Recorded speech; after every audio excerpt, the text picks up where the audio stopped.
we all come from. I think we've met a few of us. And it's the first graduate program in political science in Brazil. So it was established in 1965, if I'm not wrong, about the exact year. And it's one of the two biggest graduate programs in political science in Brazil, with USP in São Paulo. So those two programs. And we have a special team interested in participatory and deliberative democracy at UFMG. So this is one of the connections with your work and the research you have been conducting. Okay. And obviously, Claudia has worked in Westminster. How long has it been, Claudia? What? Pardon. How long has it been that you were in Westminster?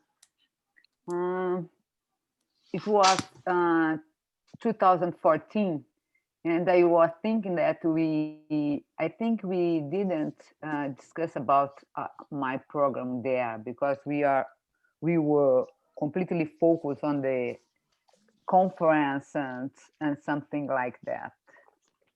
But it was from 2014, 2015. And since then, I am insist on with Graham to meet him face to face. Not on Zoom. Yeah.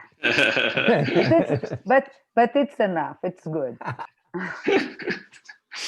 So I think we can start now. I'll just ask for your authorization to record the session, Graham, and tell the others that we are recording the session from now on. So I'd like to welcome everybody. So this is our last political science seminar of the year, and we couldn't finish it in better hands. And so we're very honored and glad to have Professor Graham Smith with us today. I'd like to say some special thanks to CAPES, to CNPq, to FAPEMIG, who help to support and make viable this series of seminars. And a special thanks to Cláudia Feres Faria, who worked directly with Professor Graham Smith and invited him and strengthened the invitation in order to make the seminar possible. So it's a great pleasure. So I'll quickly introduce Professor Graham Smith, and then we'll move to his presentation, and then we'll have at least 30 to 40 minutes for Q&A so that we can ask a few questions and discuss a bit of his work. So Professor Graham Smith is the director of the Center for the Study of Democracy, the CSD, in the School of Social Sciences at the University of Westminster. He is a senior fellow at the Institute for Advanced Sustainability Studies in Potsdam and a honorary fellow of the Center for the Understanding of Sustainable Prosperity. He has also held visiting positions at the European University Institute in Florence and at the Ash Center for Democratic Governance and Innovation in the Harvard Kennedy School. He is also the chair of the Foundation of Democracy and Sustainable Development. He mainly works with democratic theory and practice and environmental politics. He has many key contributions to contemporary political science, including the Democratic Innovations, Designing Institutions for Citizen Participation, published by Cambridge in 2009, Deliberative Democracy and the Environment, published by Routledge in 2003, and Politics and the Environment from Theory to Practice with Connolly, Routledge, published in 1999. And I would also like to mention Deliberation, Democracy and the Systemic Turn, written with Professor Owen and published by the Journal of Political Philosophy, one of my favorites with important criticisms, this article. So today's presentation is the title of a forthcoming book published by Polity, Can Democracy Safeguard the Future? And it's so it's coming out. He just said it's coming in the beginning of 2021, and that's the focus of the presentation. And I would also like to add two curiosities about Professor Graham Smith. First one, I didn't know, he also holds a degree in chemistry.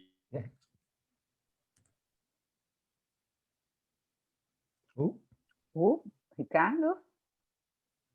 You're frozen. You're back. Sorry. You're back.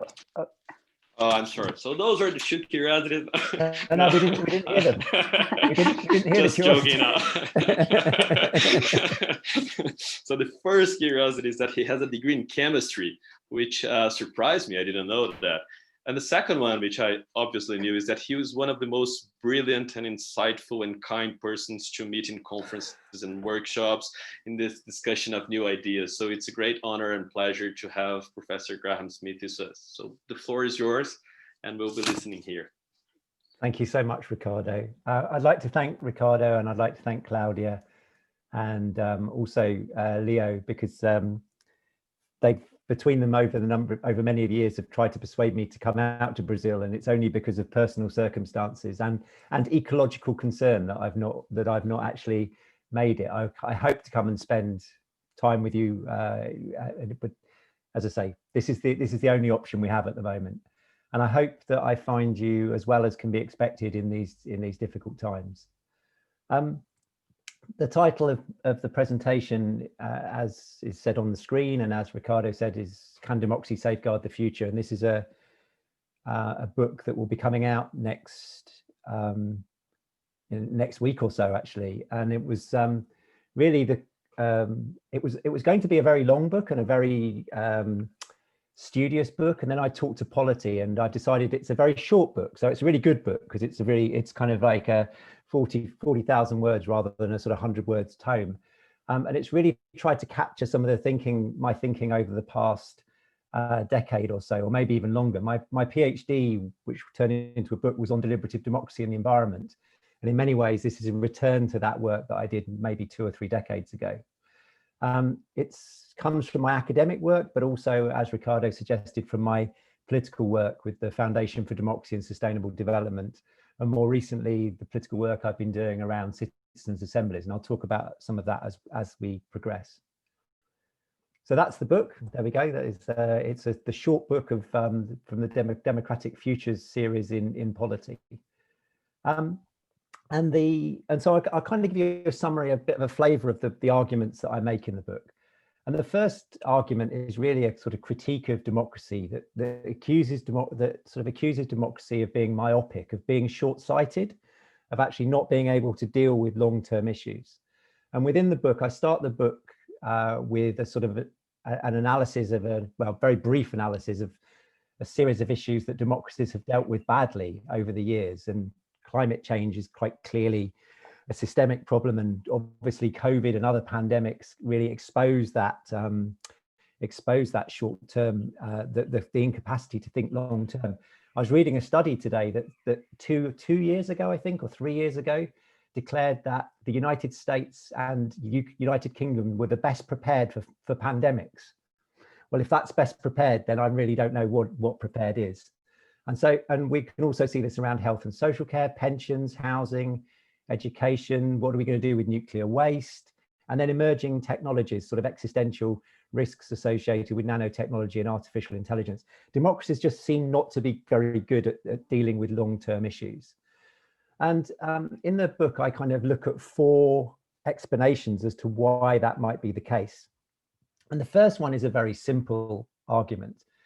And that's the argument that democracy works well when affected peoples can actually voice their concerns. And we can see democracy as a struggle, or the history of democracy is a history of struggle for different groups to achieve voice, whether we're talking about slavery, whether we're talking about women's rights, whether we're talking about race. This is all, democracy is that constant struggle for people who are excluded from decision making to be part of that decision making process.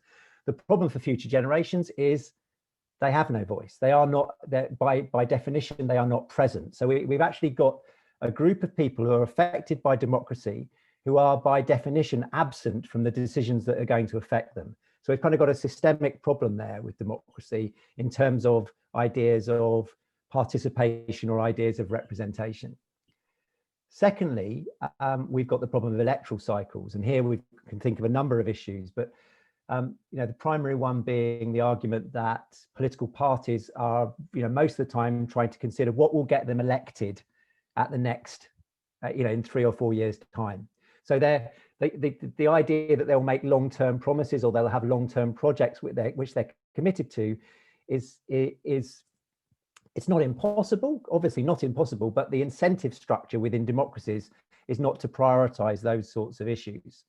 We can also see this in terms of, if we look at trust of citizens towards governments to deal with long-term projects, long-term policy, we can see that citizens recognize the compliance problem, which is, well, we don't know who's going to be there in 4 years' time and whether they'll continue with the same project. So we've got this kind of compliance issue over time, and citizens just don't trust governments who make commitments out beyond their electoral term. So there's a kind of a series of problems, of structural problems associated with electoral cycles. The third is incumbent interests, and here we might take, for example, climate change as an issue. And over my lifetime, we've seen petrochemical companies, for example, and other companies whose interests are embedded within the carbon economy, actually, first of all, just simply lying about climate change, and then organizing against it, using their lobbying power to actually restrict government action. So you've got, and another example, which is, might seem like a strange one, is within most democracies. It might be less true in Latin America than it is in Western Europe, but certainly in Western Europe, the largest proportion of the electorate are older people, and older people tend to, so governments tend to respond to the interests of older people because there's more of them and they vote more. So they kind of reinforce, and so in the UK, older people have got a triple lock on pensions. It means that their pensions will never decrease in value. And yet at the same time, young people are having to pay enormous education costs and find it very hard to get housing, to afford housing. And it's simply because the government is responding to the part of the electorate that is most powerful.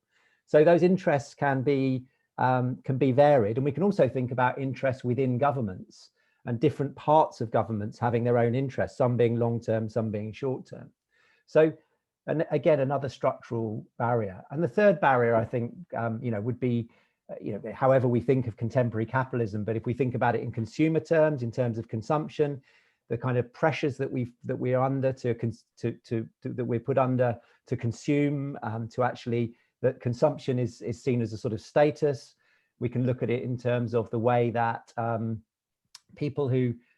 chief executives of companies who are now awarded on a quarterly basis, the idea that the next quarter is more important than actually the long-term survival of the company or the planet. And that we can see how that kind of logic drove us into things like the financial crisis.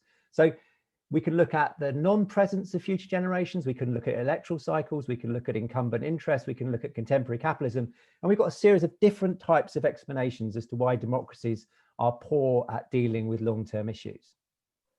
So one of the responses to that is to say, okay, well, let's ditch democracy. And within climate politics, it's quite surprising how many scientists and how many significant and highly respected scientists have actually suggested that this should be the case.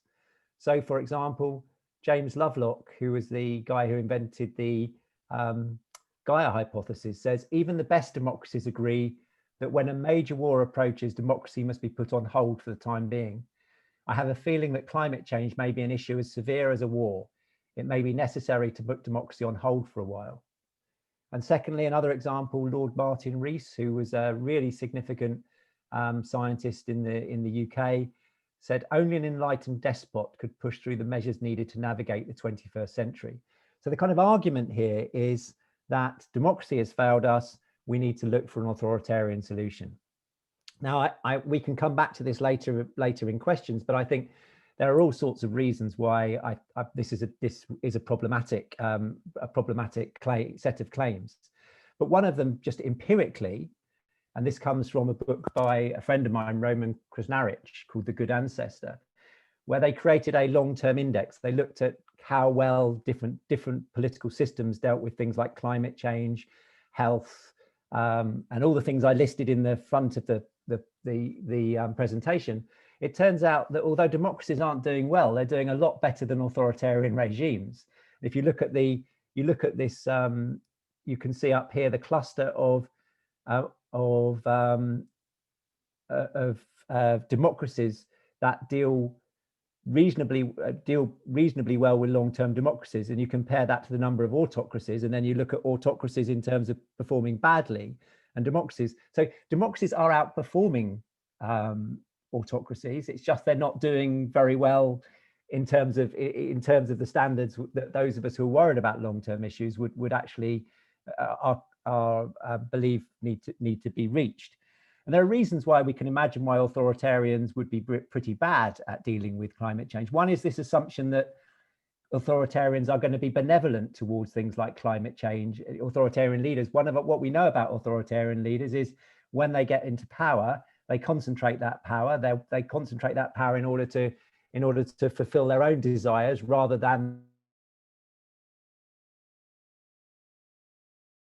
authoritarian leader who deals with the public good. They deal with sectional interests, and there's terrible information flows within authoritarian regimes, which means that reduces their capacity to respond to systemic problems. So I guess the takeaway I want to say is democracy than authoritarian regimes. So I think the idea that authoritarianism offers a solution is not the right one. So for me, the question becomes, how can we actually begin to design the institutions of democracy to ensure better consideration of future generations?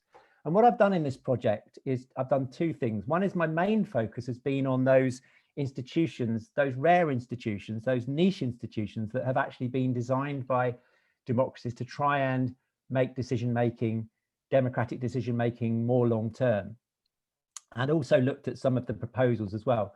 But my main focus has been on actually existing institutions rather than those that are being designed by political theorists. So I have something to say about that, and I do that kind of work myself as well. So I'm going to look at three types of institutions. I'm going to look at legislatures and some of the proposals that have been made there. I'm going to look at offices for future generations, and I'm going to look at citizens' assemblies and some participatory solutions. So briefly on legislatures, if you were worried about the long term, if you're worried about future generations, possibly legislatures are the worst design you could probably come up with, because they are, bound by electoral cycles.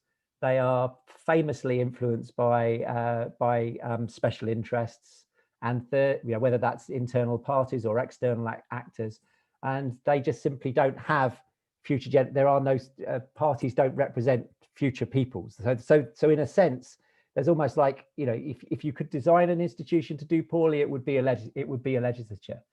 And one of the few legislatures we've actually seen which has created an institution to try and deal with this is in Finland, and they have a committee for the future. And the committee for the future is a cross-party committee. It works in a very collaborative manner. It's very deliberative, and it produces some really interesting reports about how Finland could be take future generations more seriously. But the problem here is it has no legislative responsibilities. It is not required to. It is not able to hold up legislation. It's not able.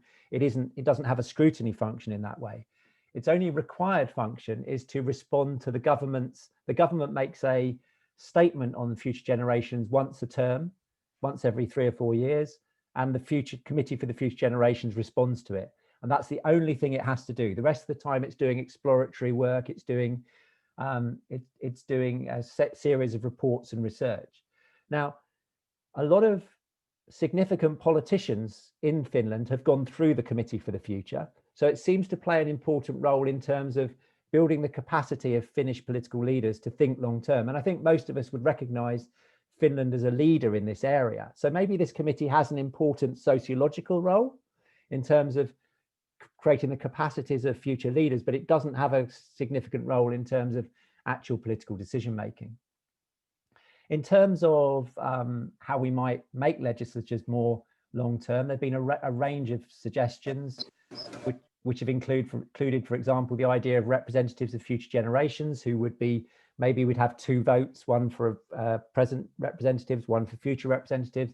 There's even been arguments of disenfranchising elderly people, meaning that older people don't get a vote or get less of a vote. The younger you are, the more. So this is a version of Mill's principle, where he said that the more which was an epistemic principle, the more knowledgeable you were, the more votes you get. This is a kind of argument that the younger you are, the more votes that you. There are arguments about sort of submajority, that should say submajorities, not subminority, sorry, submajority rules about minorities being able to block legislation where they can see a long-term problem, which would then generate some process for reconsidering that legislation. So there are ideas out there, but at the moment we're not really seeing that much happen. And there's debates about whether we should have randomly selected legislatures, but and I'll say a little bit about that perhaps towards the end. But you know, that really we aren't seeing much action in legislatures. Where we are seeing some really interesting developments is in independent agencies. And I think there are three agencies that I want to just mention briefly.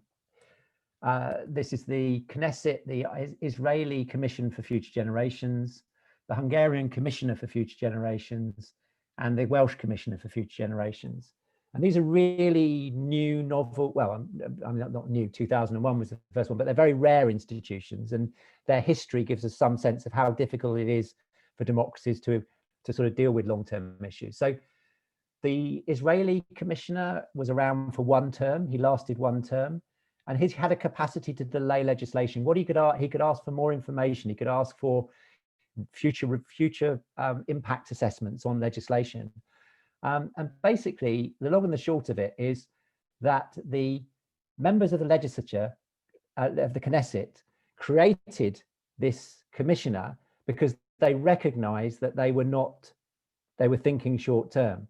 But as he stopped them thinking short term, they got really annoyed. They got really angry about that. They didn't like it. And so they abolished the position. So they knew that they actually created something to stop them thinking short term. They didn't like it when that actually happened, and then they abolished that particular institution. So it kind of shows the vulnerability of these institutions. And I'll come back to that question of vulnerability in a minute. In Hungary, the Commissioner for Future Generations was more like an ombudsman. He could take cases from citizens.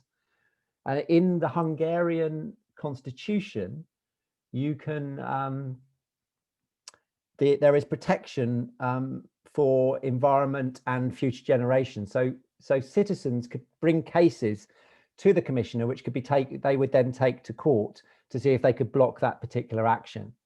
Now, the Hungarian commissioner was working very well, but unfortunately the Fidesz government decided that it was going to abolish almost every independent agency that existed as part of its kind of populist response to its electoral success.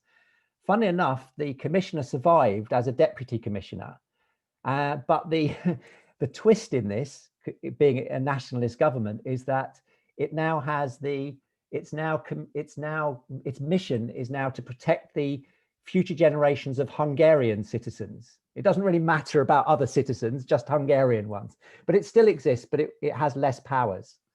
Then the third one, which is in Wales, which is part of the United Kingdom, emerged in 2016, and it's still functioning, and it has oversight of public agencies.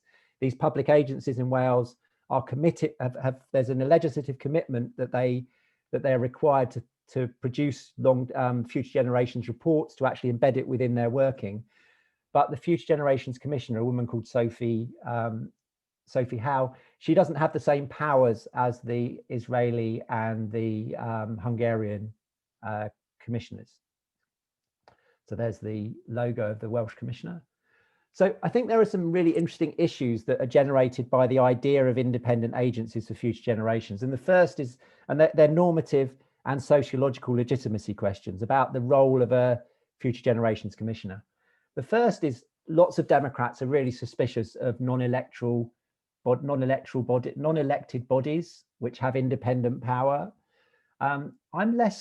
I'm more sanguine about this. I'm less concerned about this because these institutions have actually been created by legislatures. They've been empowered by legislatures. So they don't just come into existence from nowhere. So legislatures have recognized a certain dysfunctionality of democracy and have empowered these agencies.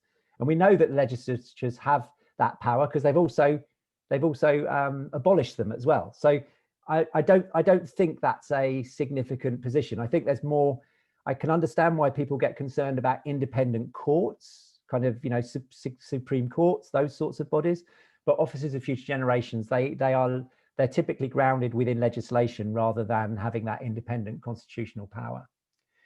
The second more sort of sociological problem they face is that they're politically vulnerable.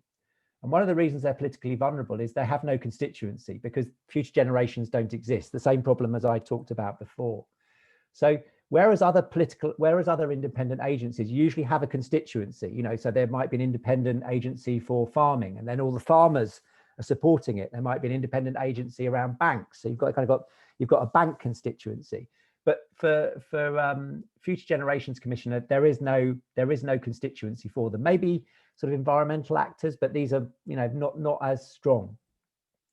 And the third problem, I think, is a really interesting problem, which has been generated and is much debated within political theory. This idea about their capacity to speak on behalf of future generations. How does this officer for future generations know what future generations think? How can they make that claim? And I think this is a really significant issue, actually, because this is usually a single commissioner from the political class who is making judgments about the interests of future generations. One of the problems we tend to have is this idea that future generations are like an aggregate thing. There are these future generations. Sometimes we think about them as near generations and far generations. But if we think about things like climate policy, they have differential effect across generations. But the other thing is so there are imbalances. So there are sort of social and political and economic differentiations but within those generations. There are people who are going to be poor, there are people who are going to do badly, there are people who are going to do well. A colleague of mine, Simon Caney, has said when we think of future generations in aggregate, we really do violence to those generations. We do a disservice to those generations. So somehow we need to think about how you might bring different perspectives to bear on what the interests of future generations are. And here, I think, actually, the Hungarian and Welsh practices are actually give us an idea about how we might begin to think about that, because they've been very strong in embedding public participation in their decision making. The Hungarian commissioner through his ombudsman function, and the Welsh commissioner through doing much more public engagement. And I want to come, and this is a sort of segue into saying, I think there's actually a real important role here for participatory politics in order to try and get a more diverse public, a more diverse public judgment about the interests of future generations. And this might be sort of counterintuitive, because for lots of people, the problem with future, are dealing with future generations is that individuals are just not, are myopic, that actually we don't care enough about future generations. And so, and that's why, governments look at public and go, well, the public doesn't care, so we're not going to care, that kind of idea. But I want to make the argument that actually in certain types of participatory institutions, citizens do make long-term decisions and are capable of and are willing of making those decisions. So why participation when we're thinking about future generations? The first is this idea that I was just talking about with the problem of independent agencies, is that actually, if we think about judgments about what is it going to be like in, what are the interests of future generations, my contention in this kind of feminist argument is that our positionality means that we would make different judgments. Our positionality now means that we make different judgments about what the interests of future generations will be, because we have our experiences now have an impact on how we think, what we think we should do in the future. And the problem with kind of single people or a particular class making decisions about the future is that they will think from their class into that future. And I want to make that kind of feminist argument, which women made, quite reasonably over the last decade over the last century and more, which is if women aren't present within decision making, then women's interests aren't going to be considered. I want to make the same suggestion about future generations, which is that if we don't have the diversity of perspectives on what the interests of future generations are, then our judgments about future generations will be limited. So I want to say that a plural conception, a sort of inclusive conception or a public judgment about this requires the voices of people in different positions in this generation to help make those judgments. So that's a sort of claim that I want to make about why participation is critical. The second thing I want to argue is that if we want decision making to be seen as legitimate, then we need to find mechanisms of legitimation. And I think public deliberation and public participation is a strong way of making decisions which are often going to be costly for our current generations. And I can't think of a sort of stronger normative argument to make around that. And then thirdly, it's about the kind of democracy that we think it's worth passing to future generations. There is something dysfunctional about our existing democracy. And, it's not something that I'm entirely proud of passing to future generations. This is also an argument of saying, what is it that we want to pass to future generations? And for me, it is a robust democratic practice. There's a series of arguments about why I want to make this kind of claim. I'm rather making this as a generic claim. I'll actually just talk about a particular set of institutions, and it's not the only institutions, but a particular set of institutions that I think are particularly interesting in this space, and that's citizens' assemblies. And these are randomly selected bodies, which are brought together to deliberate about issues of public concern. And that in Western Europe, these have suddenly become quite well, they're still niche institutions, but they've become institutions of which there's been much political debate at the moment. And we've seen some really significant developments here. So we've seen the Irish Citizens' Assembly dealt with climate change. We've seen the Climate Change Assembly in the UK. We've seen the Convention for Climate in France, and we've just started last month the Scotland's Climate Assembly. And all of these assemblies are asking that question about how can they've been charged with, for example, the UK one, how can we achieve net zero by 2050? What is it that what is the path that citizens perceive to be the best path? In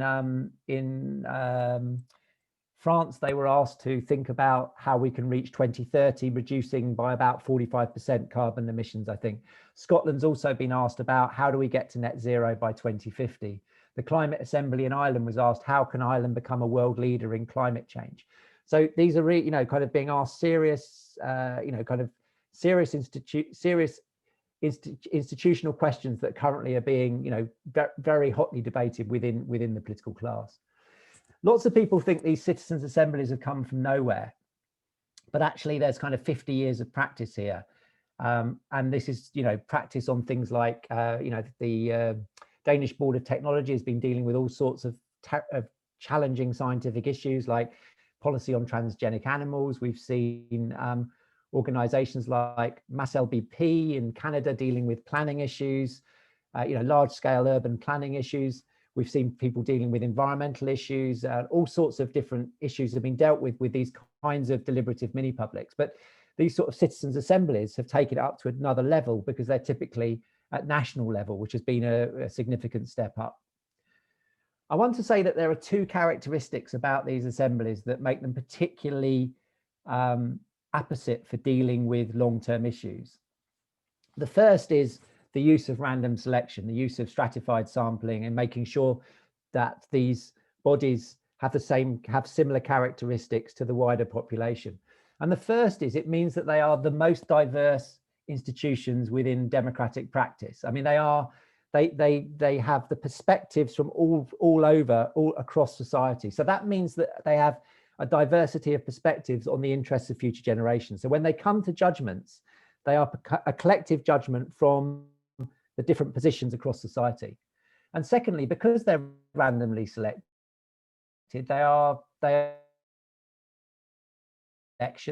have to worry about incumbent interests. They just get on with trying to work out what is the best thing to do given the task they've been set. Secondly, is that they deliberate. And deliberation is really powerful for a number of reasons, but one of them, which is this kind of idea, it comes from psychology, this kind of psychological idea of they actually allow you to do slow thinking. Most of our time, we are very responsive to what's happening with us around us in an environment. In a deliberative setting, we actually get to stop, slow down, think about what it is that we think is the right thing to do, rather than react to our particular set of particular incentives and motivations, etc. And Klaus Offer has suggested that there's a really interesting combination of characteristics in deliberation, that they are fact regarding, that people are interested in, people within deliberative spaces actually try and figure out what is the right thing to do in terms of the knowledge that's available. They hear evidence from different political positions. They learn from other members of the assembly. There are other regarding, people people have to justify to each other why they think this is the right thing to do, that actually people treat each other with respect and the different arguments with respect. And they're future regarding, because they actually have time to consider what is the right thing to do in the long term. And these are a kind of set of normative claims. But actually, when those of us who have studied these bodies actually find out that these aren't just normative claims, they are actually sociologically accurate. So first of all, when we look at how these bodies select people, we find that the civic lottery processes they go through, which is where they send out a lot of invitations, thousands of invitations to people. Those people who are interested in participating are then stratified to make sure, and then randomly stratified random sampling to make sure that the assembly has those characteristics of the broader population. We actually can do that. We know it works in practice. We've got lots of examples of that actually. It isn't just something we've made up. It actually does work. Secondly, those people who accept the invitation, they really buy into the process. There was a citizens assembly that ran in British Columbia that ran for 12 months. It ran once a month for 12 months, and only one person dropped out of 100 people. In the UK Climate Assembly, I think 2 people dropped out over 6 months. These are people, when citizens have this opportunity to do something significant, they stick with it. Thirdly, these are facilitated spaces, which actually means that the most dominant people, the sort of politically confident people, the people like me who are happy in these kind of spaces, are actually, that people are given turns to speak. The environment is created such that people are respectful, such that people can learn at their different paces.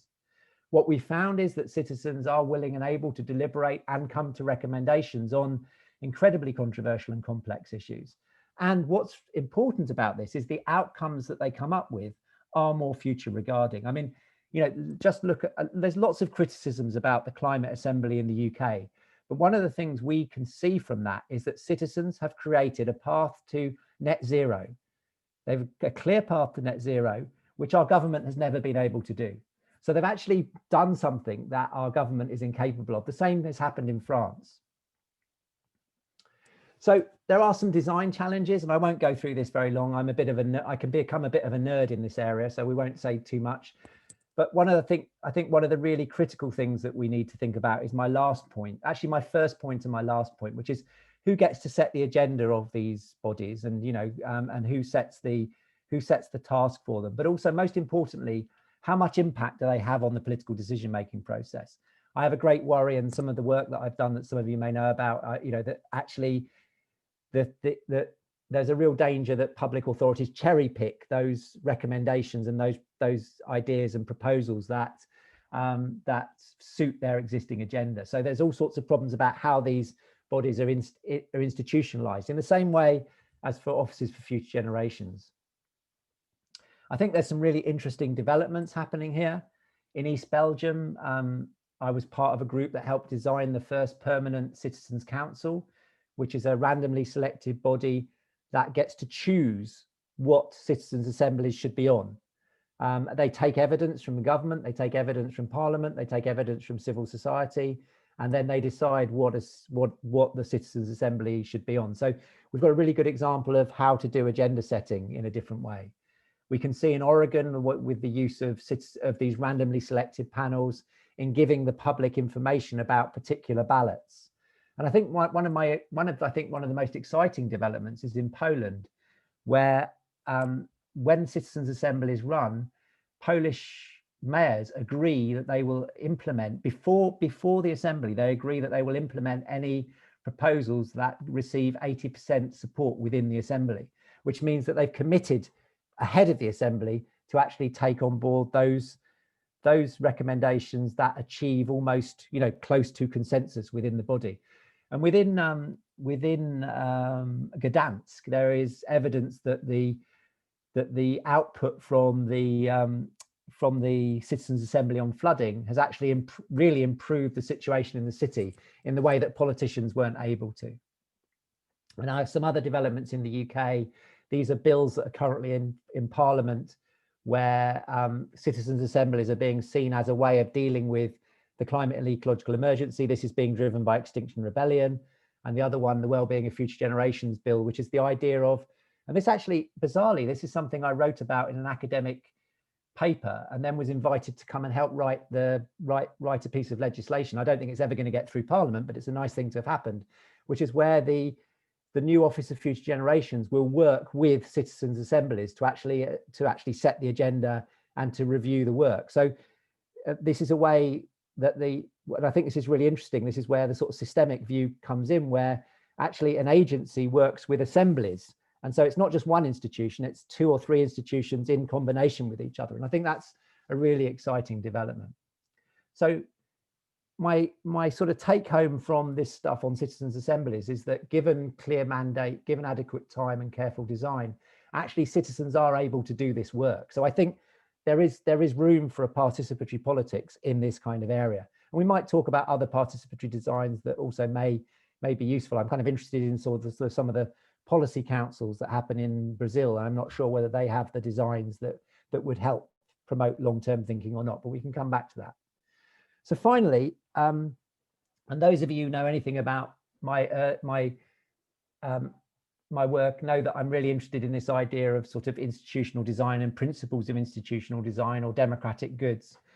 And one of the things I was interested in by looking at all these different institutions, so looking at legislatures, I also look at constitutions, looking at offices of future generations, and looking at citizens' assemblies, is what the kind of principles would be to think about democracy for the long term.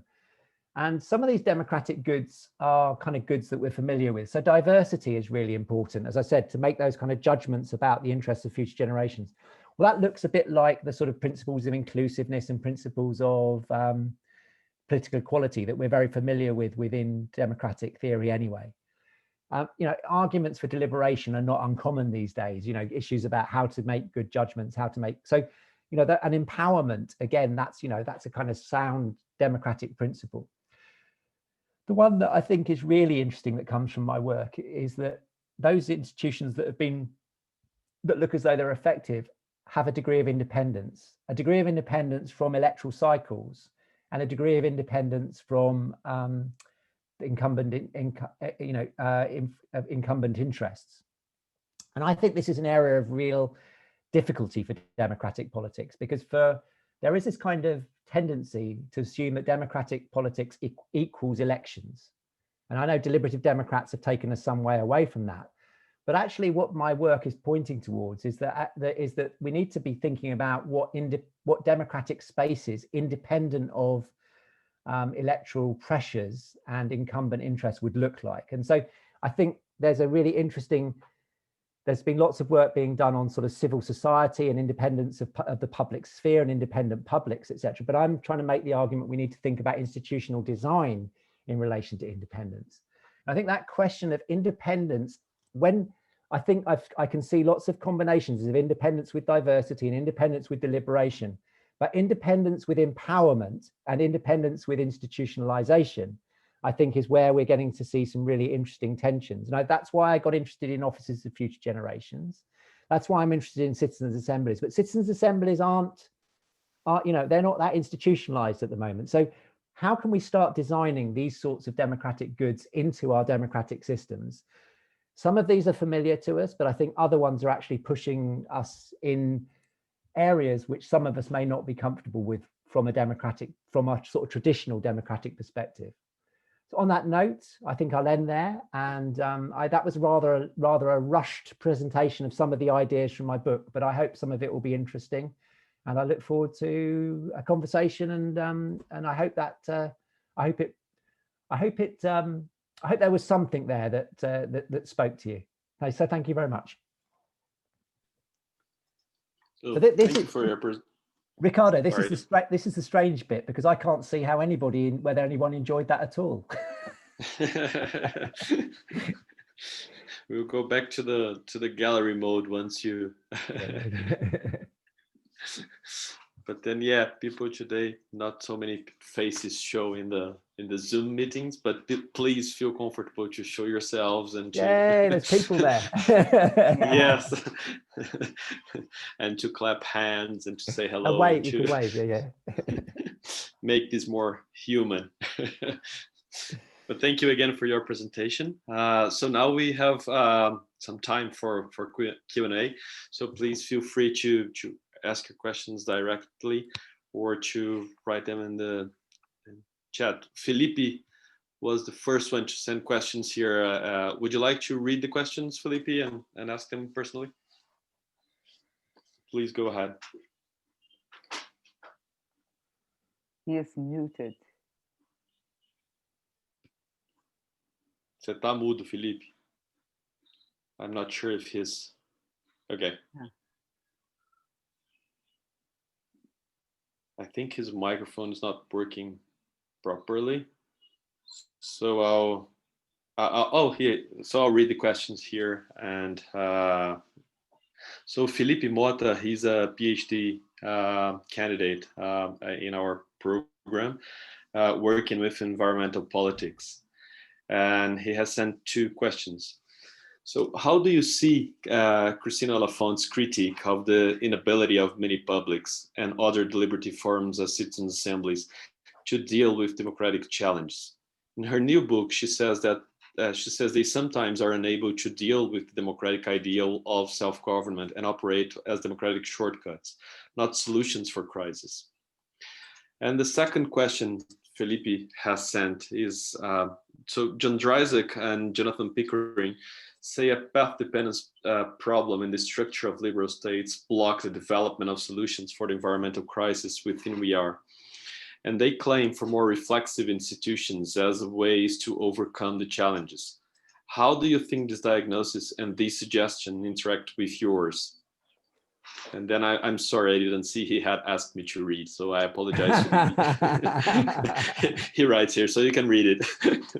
And if you don't mind, we have someone else. So if you could collect two questions. Sure, and, sure. As many as you like, as many as you like. Okay. So Marco Konopaki is the next one. Would you like to ask a question directly, Marco? Yes, please. Thank you, Ricardo. Thank you, Professor Smith, for your wonderful presentation. You are a great reference for me.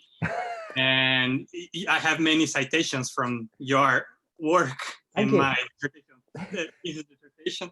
So I'm almost done. So I want to go through this challenging about how do we include future generations in deliberative spaces.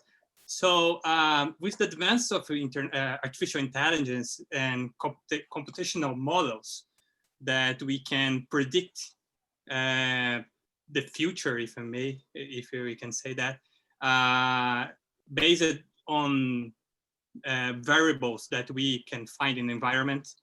And also we can predict the effects of some decisions when they play some role.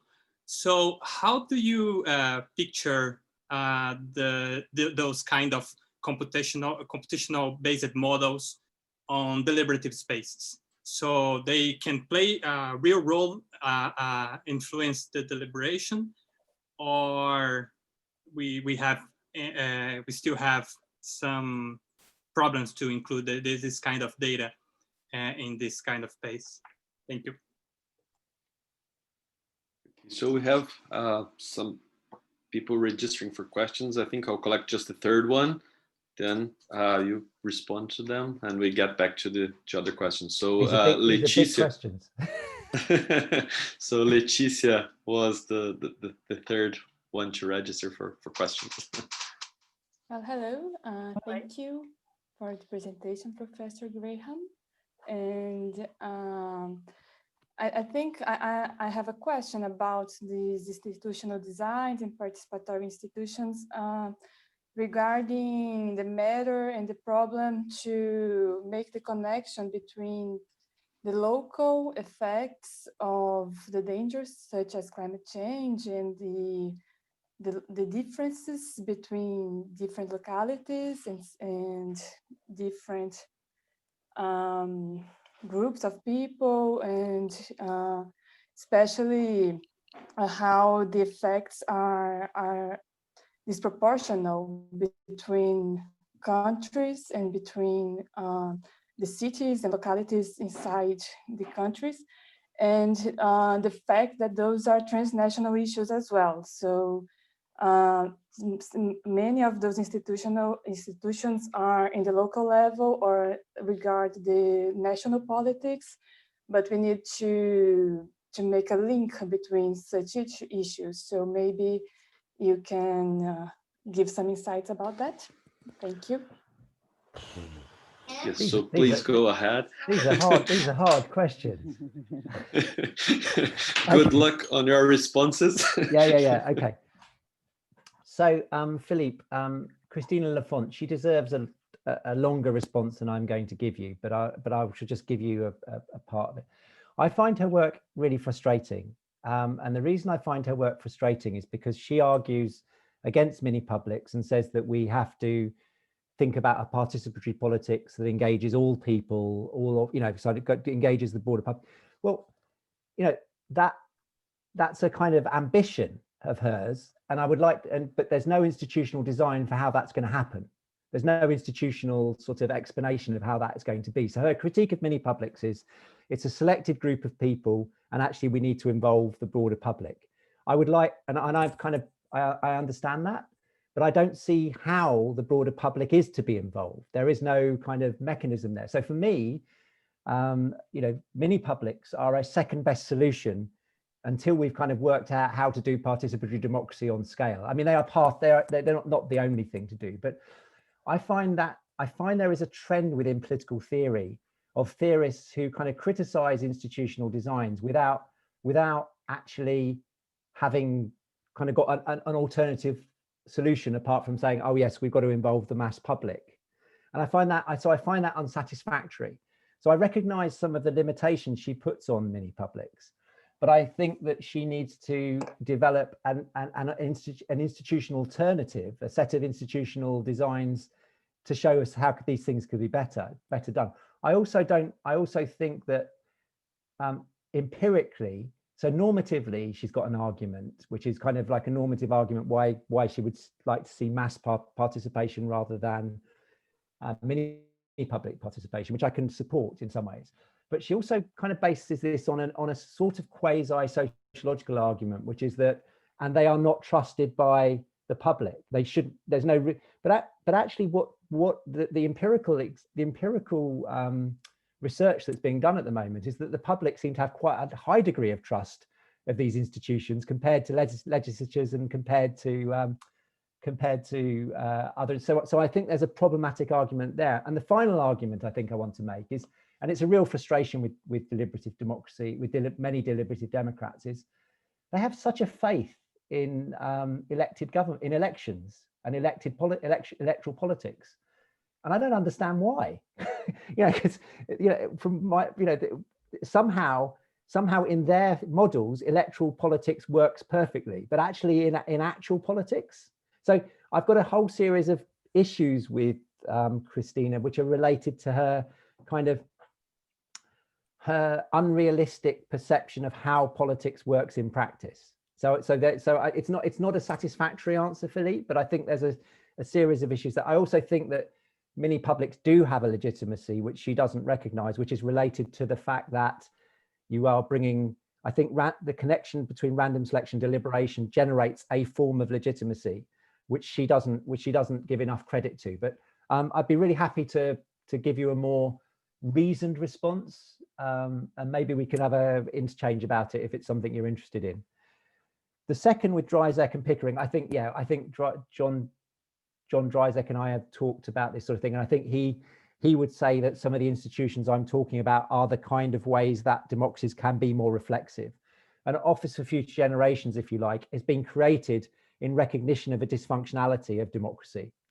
And so it's kind of reflecting back on the democratic system. It's some of its own dysfunctionalities. So for me, that's also what mini publics do. They are reflexive. There are these moments when actually democracies ask questions about the kind of public judgments it should make. So I would buy, and I think his argument about path dependency is very much tied to my argument about incumbent interests and the kind of the impact of contemporary capitalism. So there are definitely connections there. And in fact, I should probably have said that within the book, but it's too late now. So thanks for that. It's really, really helpful. Marco, the question about AI, I've got two issues here. One is that it's a bit like my argument about my argument for diversifying public judgment. And my worry about computational models is who's actually coding them, who's actually making the judgments about because all sorts of judgments about human behavior and human desires and human interests have to be programmed into them. So I'd make a sort of argument about democratizing what does democratizing programming mean? But you know what I mean, about we have to ask about the assumptions that are made. But I actually think these kinds of models have a real power to actually help inform deliberations, because they can show us the potential impacts of different choices. So I'm not afraid of them in the sense of as a source of information. What I'm afraid of is who's making decisions about what permutations go into those models. So there's a sort of prior question that I've got. But some of the best. So there's this wonderful development, which I should have talked about perhaps in Japan, called future councils, where they have a mini public, and half of the mini public operate as usual. Another half go into a separate space and imagine that they are living in 60 years time, living in 100 years time. And they think about how they would like their lives to be. And then the two groups come together. And it would be really great if that group 60, 80, 100 years time was informed by a series of models about what society would look like if we made the following kinds of decisions. So I'm all for providing the broadest possible information. I'm always going to ask that question about what are the priors, who made the judgments, and what are the kind of preconditions for that computational model. So I hope that helps. And Letitia, it's a really interesting question. So I'll take one question was about the sort of the local, was about within the nation state, the sort of local and maybe the kind of differentiation between the urban and the urban and the country, or whatever, however we want to describe it.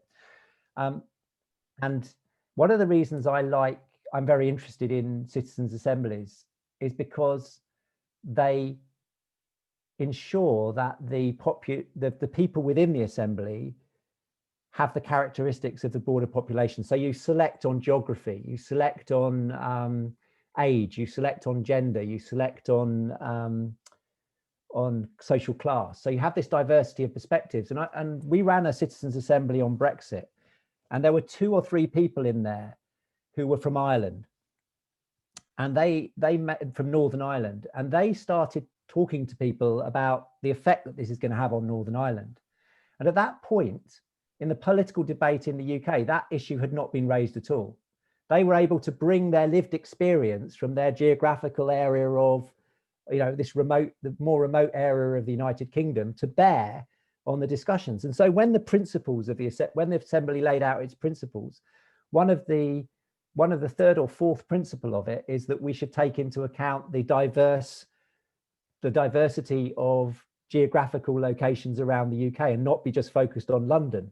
So actually that was a really interesting kind of example of how local knowledge was brought into the assembly because of the sampling method it used. Now, you're quite right that, actually these things are national or they're local. So a couple of points on that. One is actually 2 days ago, some friends of mine launched the Global Assembly on climate change, which is going to be established to try and inform COP26 or whatever it is that's happening in Glasgow later. So some people are trying to do this on a global scale. I think they're mad, but it's fantastic that they're trying to do it. It's a really interesting project. I've also seen a critique of citizens' assemblies by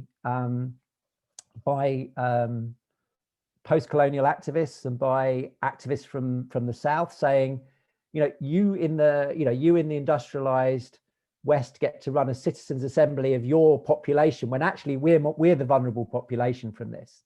So I completely understand that critique, and that is a weakness of this institutional design. I guess it's a similar kind of response to Philippe's point, is that these citizens' assemblies are one step on from our legislatures in terms of their capacity to deal with these things. It doesn't mean they're the answer. It means that this is an institutional design that we've come up with, which is at least one step better. It's a second best. And so, the pressure on is now to say, okay, what does it mean? I'll just have a quick, I'll just finish this because I think it's an interesting story. We had some I've been involved with Extinction Rebellion in the UK, and we had some discussions with post-colonial activists about the design of citizens' assemblies. And their argument was that they should massively oversample vulnerable populations. They should massively oversample those people who are asylum seekers, who are refugees, who have come from countries that have experienced and are likely to experience. So the more vulnerable you are, the more representation you should have. And I see this very strongly as a democratic theorist. I think this is a good way of going, but the potential is to lose popular appeal because people like these institutions because they look like the broader population. So as soon as you start oversampling a particular group, people start, well, you can see what happens in any, oh, how come those people get to have more representation? So there's a real interesting problem here, but I completely buy your critique. And I think that, again, as I said, these are first steps to us thinking about other types of democratic institutions. They aren't the answer, but what I'm saying is we have at least sort of started to be creative in this way. And I definitely don't want to come out of this talk thinking that I think citizens' assemblies or offices of future generations are the answer. I just think that they're interesting examples of democratic creativity and democratic innovation. So I hope that helps. Okay, Great so questions. Thank you. So we have the next round of questions, and Marlise Matos is the first one. Hello, Professor Graham Smith. It's really nice to meet you. Lovely to meet you too. Thanks, many thanks for your lecture. It was really interesting. I hope to have the opportunity to read your book.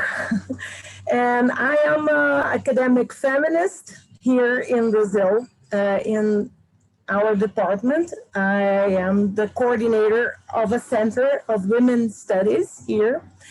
And I would like to ask you, what would you like, I would like to know your opinion really, on the impact of gender, sexuality, race and ethnicity on this process of protecting or safeguarding the future, especially through democratic procedures. If you have thoughts about it, I would like to know. Thank you.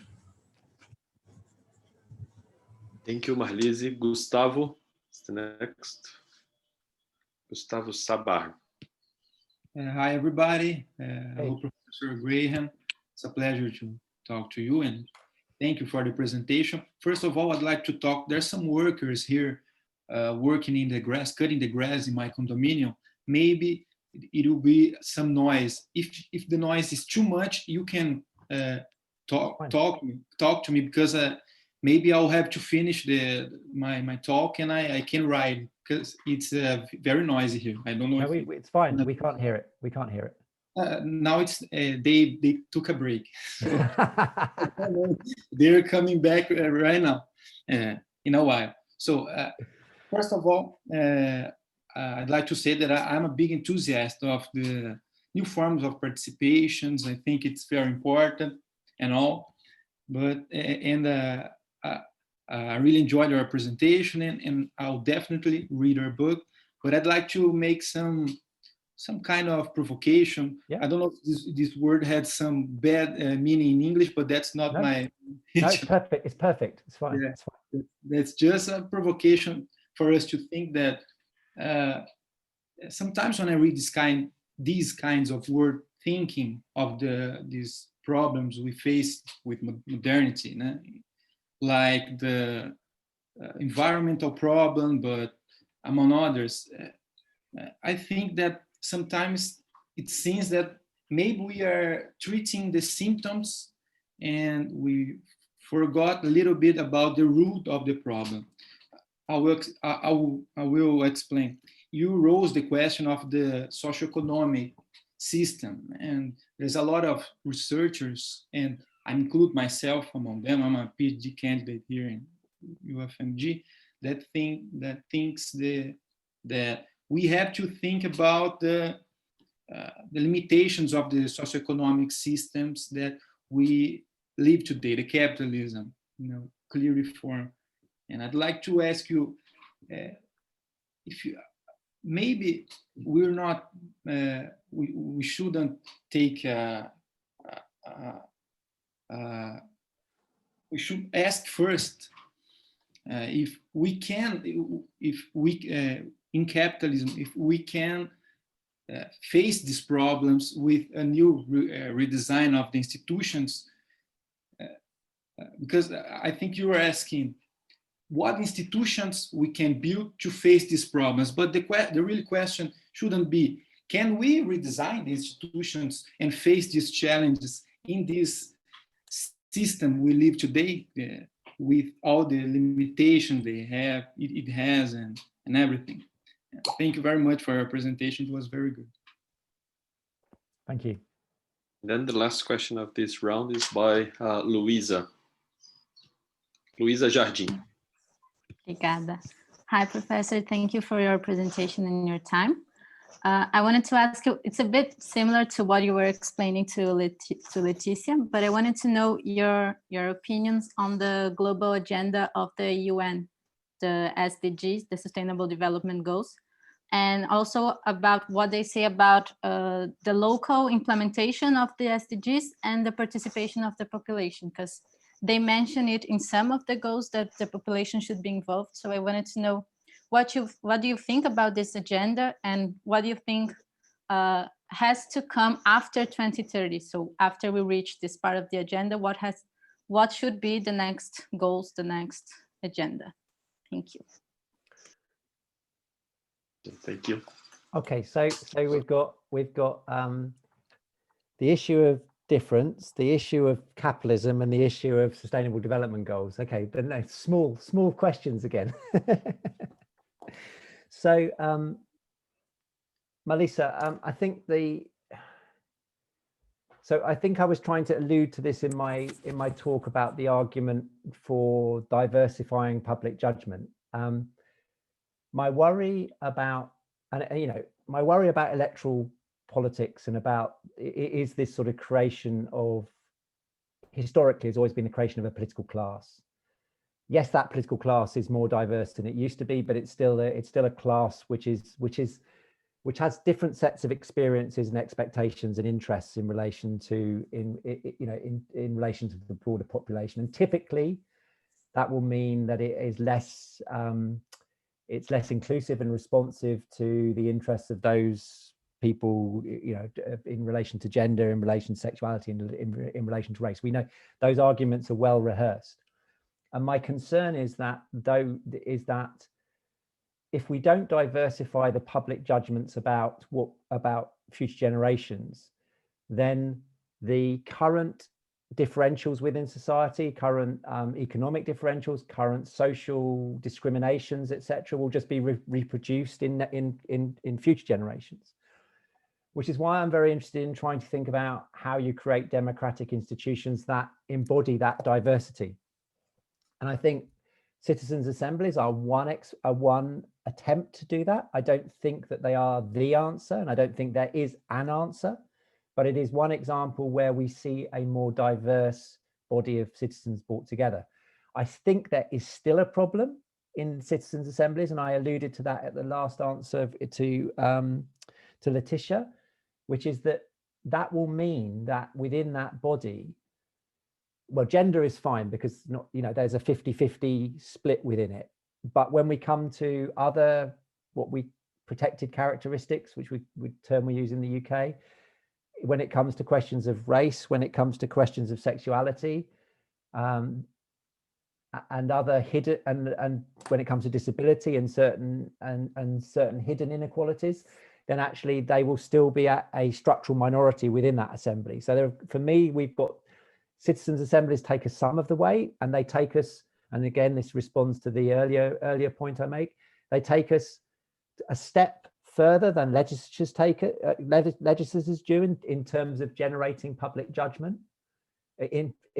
inclusive public judgment, but they are only one step. And so I think the work that needs to be done is to think about how is it that, in what ways are marginalized groups, politically marginalized groups, excluded currently, and how can we design institutions that overcome that exclusion in ways that provide voice and are empowering.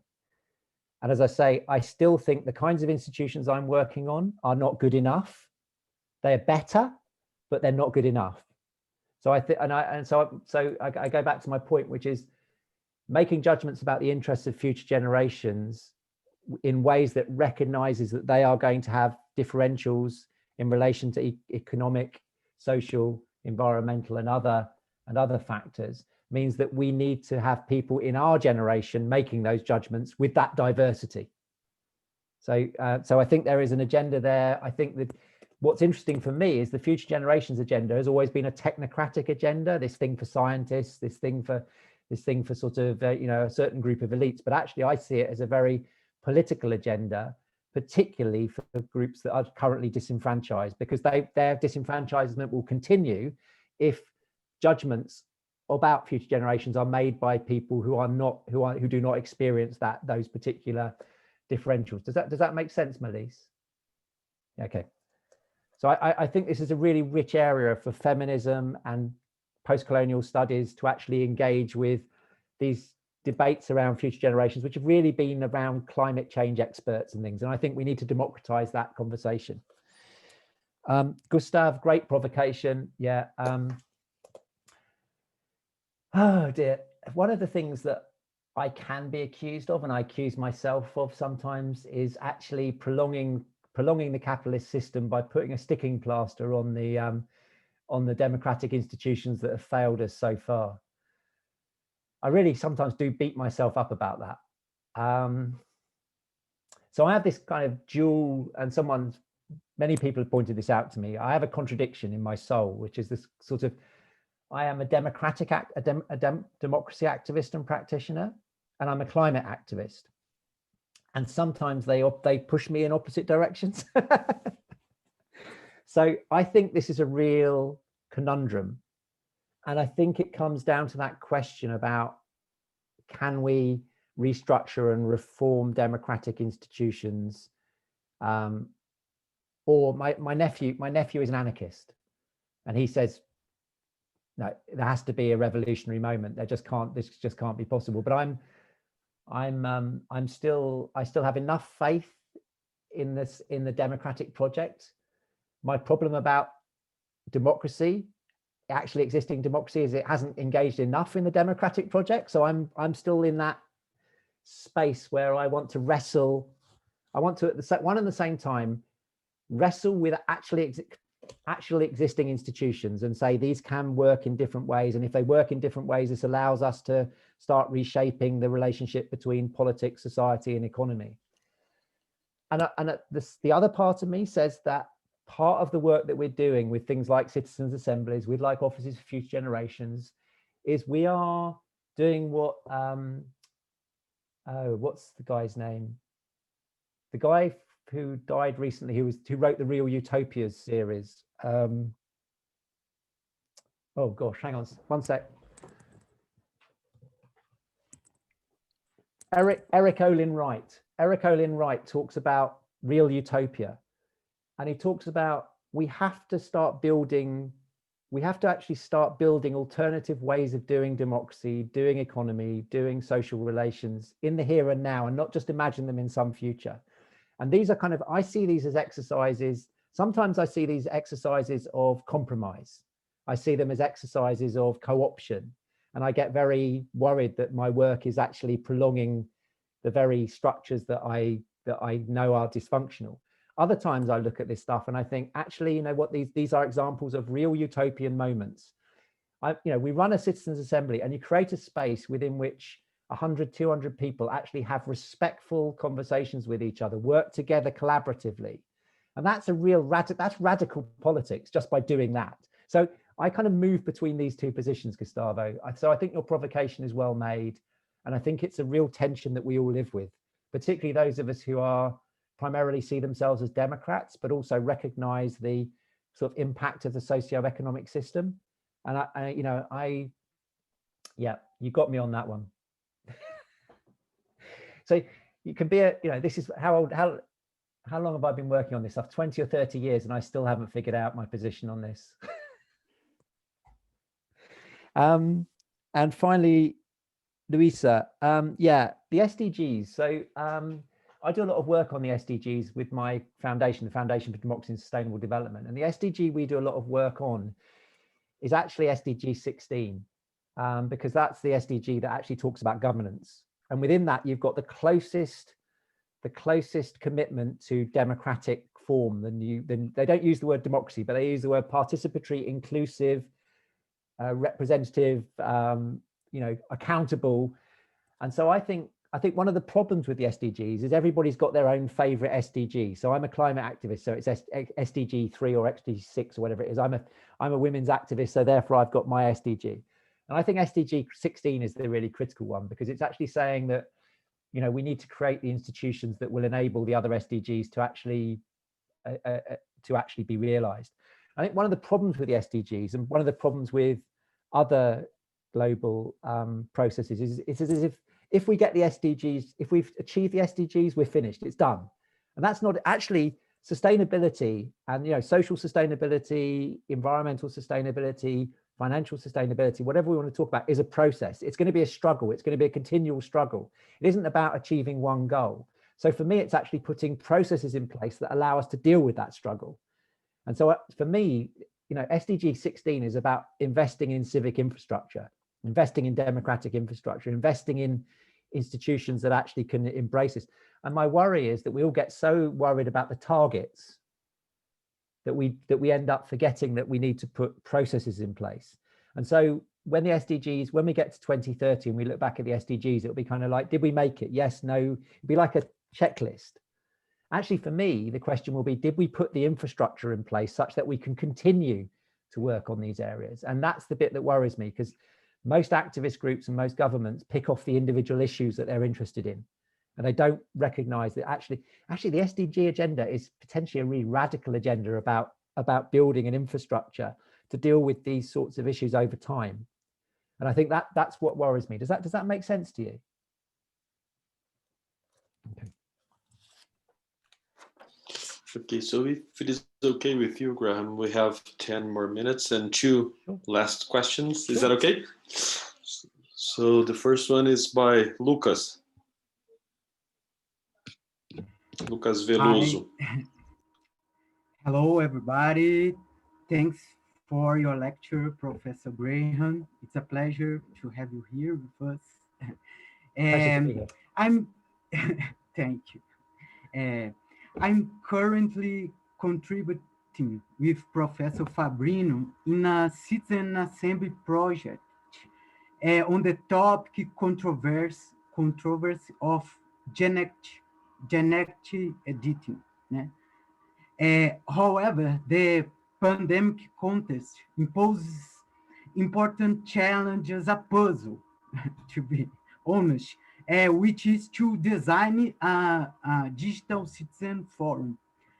So I wanted to know, what do you think the challenges that the pandemic contest, the impossibilities of the a face-to-face interaction to design this.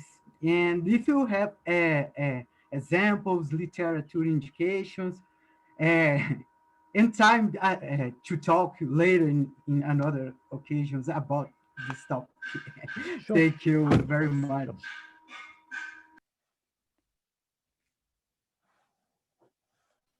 And Professor Claudia for the last question.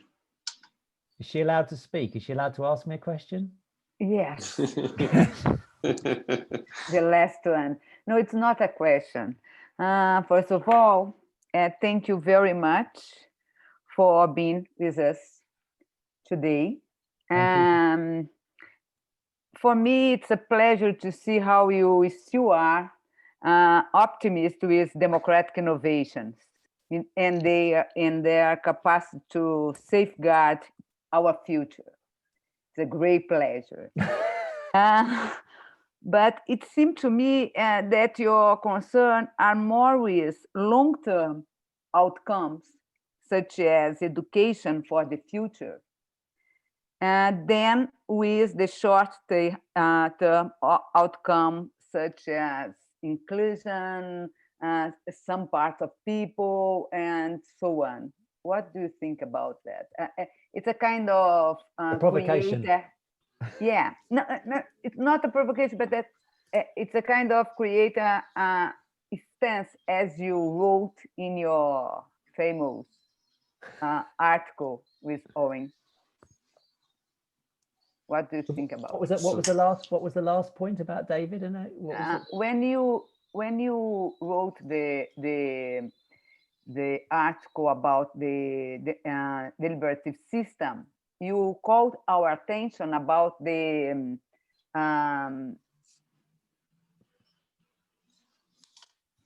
create a kind of behavior to be democratic and deliberative, and how it is important to think about the democracy.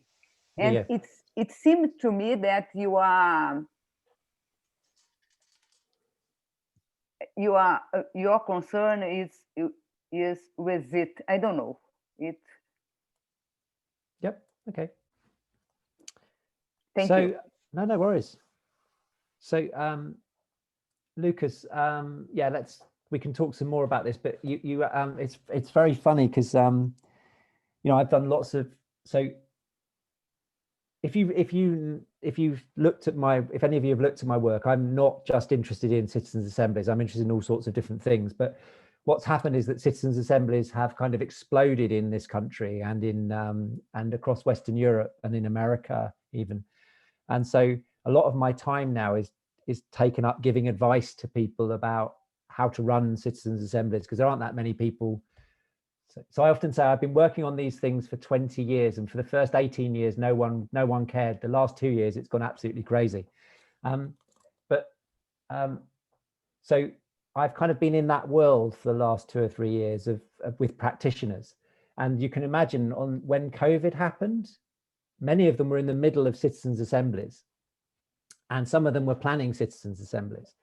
And what's been really interesting is how many of them have moved so quickly into doing online citizens' assemblies. So I was involved with a citizens' assembly on the constitutional future of Scotland, and that ran for 4 weekends, and then COVID happened, and then they moved it online.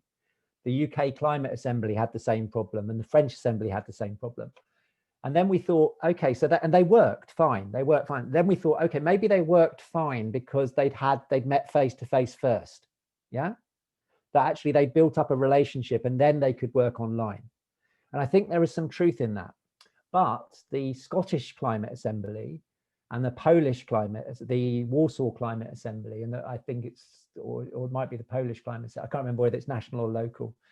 And then various other climate assemblies and other citizens' assemblies have been run totally online, mostly using Zoom technology, actually, because very simple technology. And what's been really interesting is they found that people who would not have participated face to face are willing to participate online, and they've had to change the way they do it. So you don't do a whole weekend together; you do a few hours, and then you do a few hours. So there's lots of experience in the UK now about how to do these. what my friends who run these are saying is that the relationships are more difficult to build. You don't build up the same social relationships because you don't have coffee with everybody. You don't kind of like, you don't complain about the food. You don't stay in the same hotel. Actually, what one of my friends has done is when they hold their assembly, they send everybody the same cake. Everybody gets a piece of cake delivered to their house and everybody has coffee with the same cake. So they have something collective, but they don't have that social space. And I think that, so there is something lacking, but I will say what I said before is doing this online is better than not doing it at all. So I think there are ways of doing it. So I'm happy to connect you with some practitioners in the UK who have been doing this, and they, you know, there's some documents that have been created about how to do online better. So I can help you with that. If this is the project with the people in Canberra, yeah. And Claudia, yeah. So I think that one of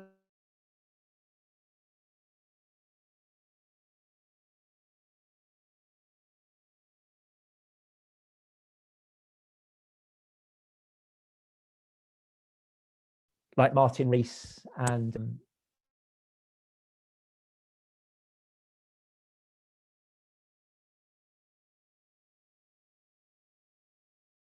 because we've got to think about future generations. That means the current generation are going to suffer in all that future generations.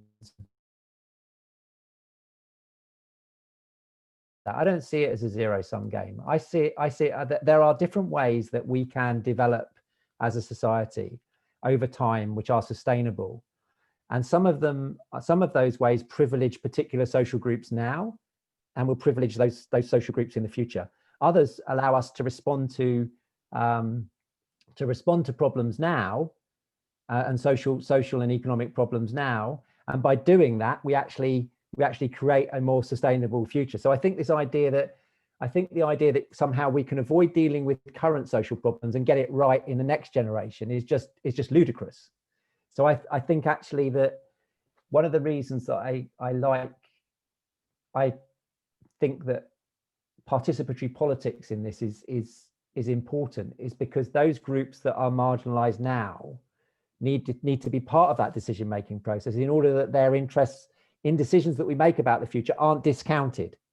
So I actually think I don't see this as a zero-sum game. I see it as I recognize that we as a generation are going to have to pay certain costs if we're going to deal with climate change, but those costs can be dealt with in ways that don't put the poorest in an even worse situation.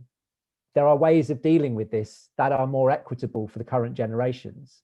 And I think people who excuse a social injustice in order to achieve a future sustainability are, I don't have a word for those people. I think that's a politics which is just a politics of, it's a weak politics. It's a failure of democratic politics to recognize that actually you can deal with long-term issues in a way that is inclusive to the social challenges that we face now.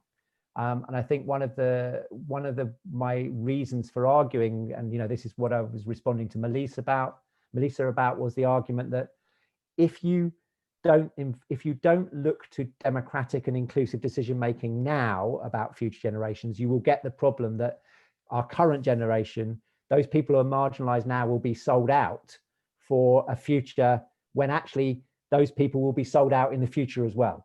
So I see this as actually part of an inclusive strategy of trying to deal with future generations. As I say, it doesn't mean that the decisions we make about the future won't have costs for us now, but we have to work out how to bear those costs in ways that are more inclusive, in ways that are more egalitarian. And I think that is a possible agenda, and I think it's a really exciting agenda. Thanks for the provocation, though. No, it's not. But I think there is an issue sometimes that democratic theorists don't think enough about social justice, and social justice theorists don't think enough about democracy. But I think there are enough people who recognize that intersection that actually, that's for me where creative institutional design starts. That's where the power of institutional design is. That was fun. Yeah. So thank you. It was fun, and you are invited to come back then once you liked. We Yeah, are but very the problem, Ricardo, is I have no other ideas. That's it. You know? So perfect timing as well. So I'm very happy to come to the end of our academic semester in terms of these seminars, and I think we couldn't have a better ending before the holidays and before Christmas with Professor Graham's talk. And so I just would like to recall that we had a pretty good semester with the seminars. So we had Professor Russell Dalton, Stephen Levitsky, Natalia Koga and Pedro Palotti, Donatella de la Porta, Rafael Sampaio, Lynn Vavrek, Catalina Smulovitz, and coming with Graham Smith. And for next year, we are still organizing the seminars, but Calvin Olson, Jose Antonio Sanahuja, and Patricia Hill Collins are probably going to be among our speakers. So it's been a fun semester with a fun ending, and I hope we have a wonderful semester next year. So thank you, Professor Graham Smith, once again. Thank you for your time, consideration, and ideas. And thank you, everybody, for the semester. And I wish you all the best in these pandemic holidays as well. Yeah, have as good a Christmas as you can. Stay safe. Thank you again. Take care, everyone. Bye. Thank you.